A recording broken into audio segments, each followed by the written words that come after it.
Situata në qarkun e Shkodrës nuk ka rezultuar problematike në 24 orët e fundit sa i përket përmbytjeve, ndonse territori është prekur nga reshje me intensitet mesatar në disa zona. Aksi i Breglumi-Thet vijon të jetë i pakalueshëm si pasojë e shëmbjeve. Për hapjen e tij Ministria e Mbrojtjes ka angazhuar dhe forcat armatosura, ndërsa banorëve ju bëhet thirrje të shmangin kalimet deri në një njoftim të dytë. Shqetësimet më të mëdha në këto orë kanë ardhur me furnizimin me energji elektrike, pasi shumë zona ndollen në errësirë. Në bashkinë e Vau-Desit ka mungesë të energjisë elektrike në 3 njësitë malore: Vignel, Temal dhe Shllak. Edhe në rrethinat e Shkodrës dhe zonat malore ka patur shkëputje të energjisë si pasojë e rrjetit të amortizuar. Në Puk e Fusharës gjithashtu janë krijuar ndërprerje, ndërsa në rrugët rurale ka patur rrëshitje dherash e gurësh. Sipas raportimit zyrtar të Ministrisë së Infrastrukturës dhe Energjisë, ndërhyrjet ndërkohë kanë vijuar pa ndërprerje për pastrimin e akseve rrugore nacionale, si dhe për të garantuar furnizim me energji dhe mbajtje funksionale të infrastrukturës së ujësiellës kanalizimeve.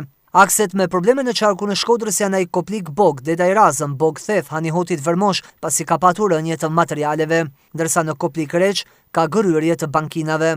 Sa i përket situatës në kaskadën e Drinit, deri në orët e para të mëngjesit kanë rënë rreth 70 mm reshje në basinin e Fierzës dhe rreth 190 mm në basinin e Komanit dhe të Vau-të-Dejës. Aktualisht vijnë reshjet e shiut me intensitet të ulët dhe mesatar, kryesisht në basinin e Fierzës, ndërsa nga hidrocentralet e Komanit dhe Vau-të-Dejës po punohet me kapacitet të plot për të shmangur shkarkimet. Edhe stacionet e pompimit ndollen në gjendje pune dhe gatishmërie, ndërsa burimet me gravitet që prekën direkt nga turbullira dhe ndotja e ujit, Ministria bën mendje se janë marrë masa për të siguruar kushtet higjieno-sanitare, duke u kryer pastrimi, klorinimi deri në sigurimin e kushteve për furnizim.